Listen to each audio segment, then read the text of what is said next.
Hi friends, in this video I will be doing the unboxing and have a first look into Seagate One Touch external hard drive. This portable storage drive comes with many variants. The one which I bought is 2 TB of storage variant.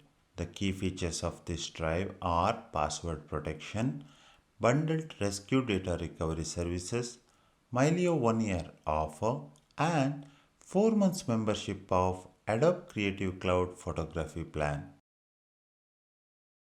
On this side of the box, it is mentioned that this hard drive is compatible with most of the Windows and Mac OS systems.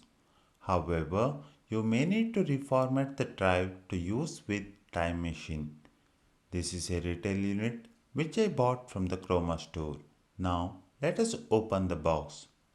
We get this quick setup guide, Milio and Adobe membership related information, and secure and reset codes. Removing the covers, we get the external hard drive and connecting cable.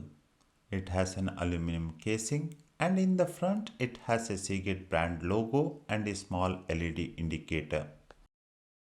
Apart from the connecting port, it does not have anything else on the sides or back.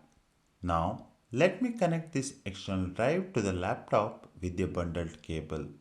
Out of the box, it has around 1.81 TB of user available storage. Coming to transfer speed, let me move one video file with size of around 1.78 GB from my internal SSD to this external hard drive.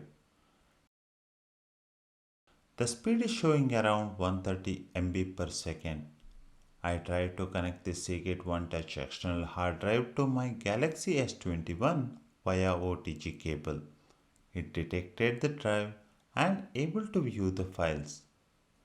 If you have any questions, please write in the comment section. Thanks for watching this video. Would you mind hitting the like button if you find this video helpful?